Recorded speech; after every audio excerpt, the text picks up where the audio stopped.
उसमें 219 मदरसे अस्तित्व विहीन पाए गए हैं जिनकी विरुद्ध कार्रवाई की जानी है।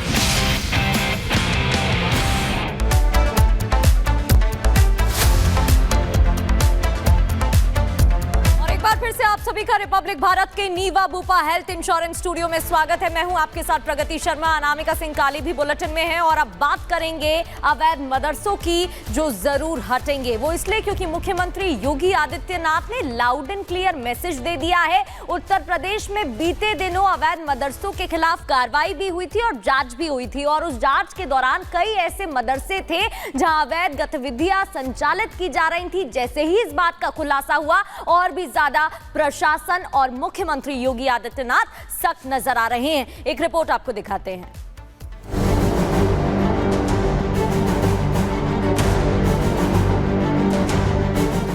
यूपी में चल रहे अवैध मदरसों पर योगी सरकार अलीगढ़ वाला ताला लगाने की तैयारी कर रही है।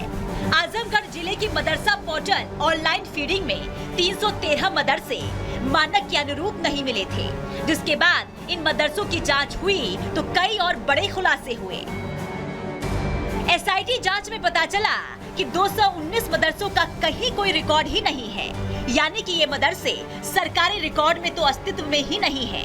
इस मामले में ईओडब्ल्यू के निरीक्षक कुंवर ब्रह्म प्रकाश सिंह की तहरीर पर पहला मुकदमा दर्ज हुआ था।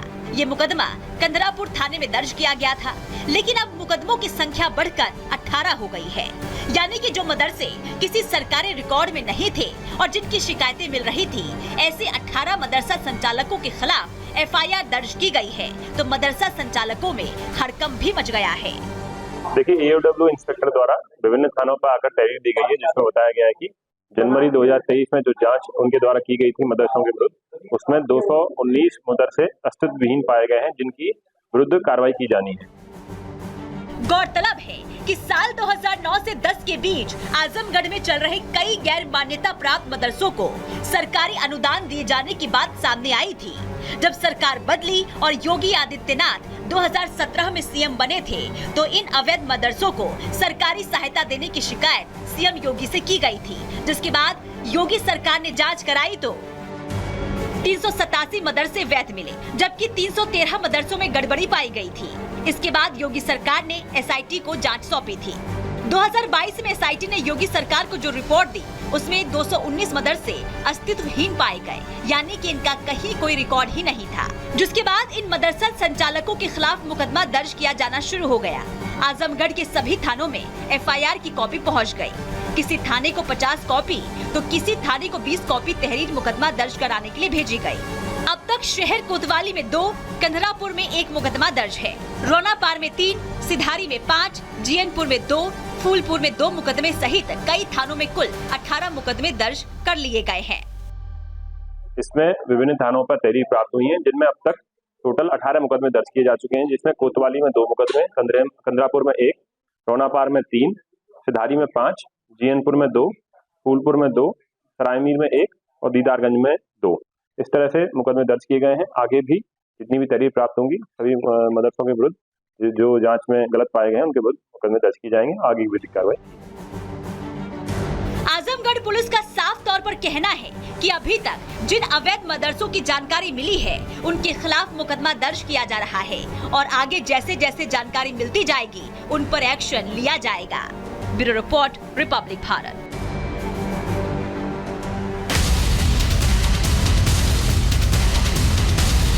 मोहम्मद कैफ आलम नाम, उसने अपने साथियों के साथ उसके साथ मारपीट किया।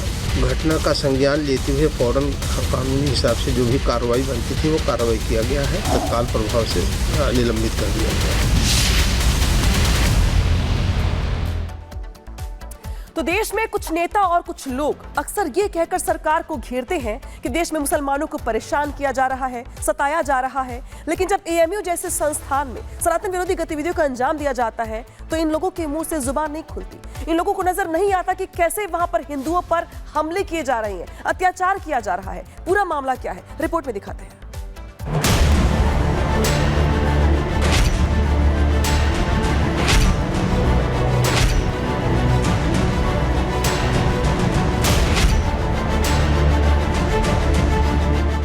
अलीगढ़ मुस्लिम यूनिवर्सिटी के मेन्यू में बीफ, या गौवंश की बिरयानी परोसे जाने का नोटिस लगाने पर विवाद हुआ तो आज एएमयू फिर विवादों में है। वजह है देर रात एएमयू में हिंदू छात्र के साथ की गई बर्बरता। देर रात को जब पूरा देश चैन की नींद सो रहा था तब अलीगढ़ मुस्लिम यूनिवर्सिटी के नदीम तरीन हॉस्टल में हिंदू छात्र को सिर्फ इसलिए मारा पीटा जा रहा था क्योंकि वो मुस्लिम नहीं है और हिंदू है। कुछ मुस्लिम छात्रों ने बीटेक 4th ईयर के छात्र आर्यन कुशवाहा को इतना मारा कि आर्यन बुरी तरह से घायल हो गया। उसके हाथ, पैर और सिर में गंभीर चोट आई। हिंदू छात्र के साथ एएमयू में मारपीट की गई तो ये मामला देश की सियासत में भी गर्मा गया। ये भारत के संविधान को ना मानने वाले लोग कौन हैं और भारत के संविधान को ना मानने वालों पर मौन साध करके बैठे हुए ये संविधान की प्रतियां लहराने वाले ये मौन क्यों है? सच ये है कि अलीगढ़ मुस्लिम यूनिवर्सिटी भी सबका है, भारत के टैक्स पेयर्स के पैसे से चलता है और किसी को इस बात की इजाजत नहीं दी जा सकती कि कोई वहां पर कट्टरपन फैलाने की कोशिश करे। हिंदू छात्र आर्यन कुशवाहा कट्टरपंथी छात्रों की तरफ से मारपीट में इतना घायल हुआ है कि उसे इलाज के लिए जेएन मेडिकल कॉलेज में भर्ती कराया गया। हालांकि मामले ने तूल पकड़ा तो अब इसमें एएमयू प्रशासन की तरफ से दोषी छात्रों के खिलाफ कार्रवाई करने की बात भी सामने आ रही है। एक लड़के को जो बीटेक फाइनल ईयर का लड़का है, नदीम तरीन हाल में रहता है 102 नंबर कमरे में, उसको उसी हाल के साइड पार्टनर है लड़का जिसका नाम है मोहम्मद कैफ आलम नाम है। उसने अपने साथियों के साथ उसके साथ मारपीट किया। घटना का संज्ञान लेते हुए फ़ौरन कानूनी हिसाब से जो भी कार्रवाई बनती थी वो कार्रवाई किया गया है और जो एग्रेसर है यानी जो मारने वाला लड़का है उसको तत्काल प्रभाव से निलंबित कर दिया गया है। पीड़ित छात्र आर्यन कुशवाहा ने इस मामले में पुलिस में शिकायत भी दी है। देखना होगा कि जिन छात्रों ने आर्यन की पिटाई की उन छात्रों के खिलाफ पुलिस क्या एक्शन लेती है। Bureau report, Republic Bharat. और अमेरिका की एक संस्था के खिलाफ इन दिनों संसद में हंगामा बरपा हुआ है। अमेरिका में बैन इस संस्था पर भारत विरोधी साजिश रचने का आरोप है और इसका कनेक्शन गांधी परिवार से जुड़ता दिख रहा है, जिसको लेकर भारतीय जनता पार्टी लगातार हमलावर है और कांग्रेस से सवाल पूछ रही है कि क्या कांग्रेस विरोधियों के साथ है। रिपोर्ट देखिए।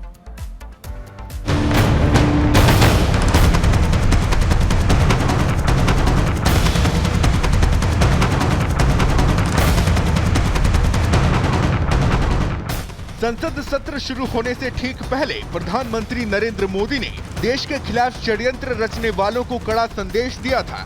शायद पहला पार्लियामेंट का सत्र है कि जिसके 1-2 दिन पहले कोई विदेशी चिंगारी नहीं प्रगटी है, विदेश में से आग लगाने की कोशिश रही हुई है। 14 से देख रहा हूं, हर सत्र के पहले शरारत करने के लिए लोग तैयार बैठते थे और यहां उसको हवा देने वालों की कोई कमी नहीं है। 31 जनवरी को पीएम मोदी ने जो कहा अब उससे एक एक कर पर्दा हटता नजर आ रहा है और साफ नजर आ रही है देश में षड्यंत्र करने वालों के गैंग की टुकड़ी। यही वजह है कि संसद में इन दिनों मुद्दा बना हुआ है यूएसएड यानी अमेरिकी एजेंसी फॉर इंटरनेशनल डेवलपमेंट। विकास के नाम पर अब तक विश्व भर के अलग अलग संगठनों को फंड जारी करने वाली संस्था पर गंभीर आरोप लग रहे हैं, जिसका विरोध सबसे पहले अमेरिका में हुआ। अमेरिका के नए राष्ट्रपति डोनाल्ड ट्रंप ने यूएसएड को बैन कर दिया और यूएसएड पर अरबपति जॉर्ज सोरोस को $26 करोड़ फंड देने का आरोप लगाया, जिसके बाद से बीजेपी कांग्रेस पर हमलावर है। जॉर्ज सोरोस का यूएसएड से सीधा कनेक्शन सामने आने पर बीजेपी लगातार कांग्रेस पर सवाल उठा रही है और कांग्रेस पर देश तोड़ने का आरोप लगा रही है। जो सिविल सोसाइटी के लोग हैं उनके ऊपर बड़ा क्वेश्चन मार्क है, जो एनजीओ हैं उनके ऊपर बड़ा क्वेश्चन मार्क है। मैं इन सारे मुद्दों का खुलासा करूंगा और ये चीजें अपने आप में बहुत ही दुर्भाग्यपूर्ण है। एक रास्ता रोकने का यूएसएड के माध्यम से इस देश को टुकड़े टुकड़े गैंग ने प्रयास किया, वो सभी का खुलासा हो। जो दिल्ली के वर्तमान मुख्यमंत्री, पूर्व मुख्यमंत्री हैं, वो भी तो आ जाएंगे ना, आप देखते तो रहिए। कांग्रेस के बड़े नेता भी आएंगे और पॉलिटिशियन आएंगे। सोमवार को निशिकांत दुबे ने यह मुद्दा संसद में उठाया और षड्यंत्रकारी यूएसएड से कांग्रेस के संबंधों को लेकर तीखे वार किए, साथ ही अहम सवाल पूछे। उन्होंने पूछा कि यूएसएड ने ओपन सोसाइटी फाउंडेशन के जॉर्ज सोरोस को 5,000 करोड़ रुपए भारत को तोड़ने के लिए दिए या नहीं। यूएसएड ने Rajiv Gandhi Foundation Charitable Trust को पैसे दिए या नहीं। ओवरसीज कांग्रेस के अध्यक्ष सैम पित्रोदा को यूएसएड ने पैसे दिए या नहीं? बांग्लादेश का लोकतंत्र बर्बाद करने वाले मोहम्मद यूनुस के साथ गांधी परिवार के क्या संबंध हैं? राजीव गांधी फाउंडेशन के विजय महाजन की संस्था को यूएसएड से फंड मिल रहा है या नहीं? कांग्रेस ने विजय महाजन को राजीव गांधी फाउंडेशन में देश के टुकड़े रखने के लिए रखा है या नहीं? जातिगत जनगणना की बात करने वाले ग्रामीण विकास ट्रस्ट को यूएसएड पैसे देता है कि नहीं? यूएसएड की एडमिनिस्ट्रेटर सामंथा पावर से आपकी मुलाकात हुई कि नहीं? निशिकांत दुबे के आरोपों की पुष्टि डोनाल्ड ट्रंप का वो बयान भी देता है जब यूएसएड को बैन करते वक्त कहा कि यूएसएड ने अरबपति जॉर्ज सोरोस के संगठनों को $260 मिलियन यानी करीब 26 करोड़ डॉलर दिए हैं। सोरोस ने इन पैसों का इस्तेमाल भारत और बांग्लादेश समेत कई देशों में अस्थिरता फैलाने में किया। The real question is how much of a kickback has there been? And one of the things I want to investigate, I would say this, the people that got all that money, are they kicking it back to the people that gave it from government? No, that's to me very, very corrupt. वहीं अब USAID से कुछ भारतीय नागरिकों को भी मदद मिलने की खबरों के बाद सियासी गलियारों में हड़कंप मचा है। बीजेपी सांसद निशिकांत दुबे ने इस मामले की जांच की मांग की है, लेकिन प्रश्न अभी भी देश पर 70 साल राज करने वाले गांधी परिवार से कि क्या राजीव गांधी फाउंडेशन और सैम पित्रोदा को यूएसएड से पैसे मिले हैं? क्या भारत को तोड़ने के लिए जॉर्ज सोरोस को 5,000 करोड़ रुपए मिले? क्या वाकई इन पैसों का इस्तेमाल देश में तख्ता पलट, नक्सलवाद और आतंकवाद को बढ़ावा देने में किया गया? Bureau report, Republic Bharat.